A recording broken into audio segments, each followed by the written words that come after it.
കുട്ടികൾ എടുത്തിട്ടെങ്കിൽ ആ നിലപാടിനെതിരെ ഏതറ്റം വരെ സമരം ചെയ്തിട്ടാണെങ്കിലും ആ നിലപാടിൽ നിന്ന് മാറ്റം വരുത്തിക്കൊണ്ട് മുന്നോട്ട് പോകാനായിട്ട് ശ്രീനാരായണ പ്രസ്ഥാനങ്ങൾക്ക് ശക്തിയുണ്ട്.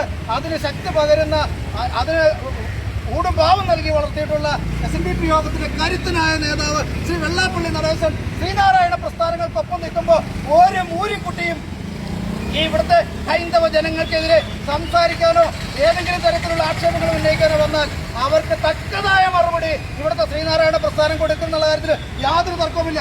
SNDP യോഗത്തിന്റെ ജനറൽ സെക്രട്ടറിയുടെ ഒരു കോലം കത്തിച്ചാൽ 100 കോലം തെരുവിലിട്ട് കത്തിച്ച് ഞങ്ങൾ ചാമ്പലാക്കുമെന്നുള്ള കാര്യത്തിൽ തർക്കമില്ല.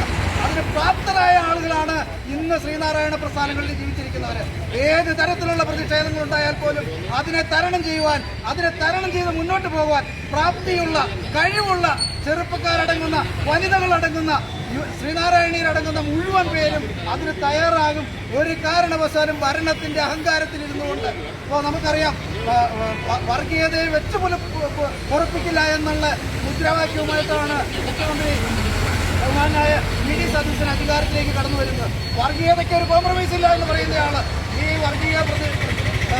വർഗീയപരമായിട്ടുള്ള ഈ കൽപ്പനകൾ കേട്ടിട്ട് യാതൊരുവിധ നടപടികളും എടുക്കാതെ, ഒരു കേസ് പോലെ എടുക്കാൻ പോലീസുകാർക്ക് അനുമതി കൊടുക്കാതെ ആ വർഗീയത മൂടി വെക്കുന്ന തരത്തിലേക്ക്, എന്നിട്ടും പറയുന്നത് അവരാണ് ഞങ്ങളുടെ ശക്തി, അവരെ ഞങ്ങൾ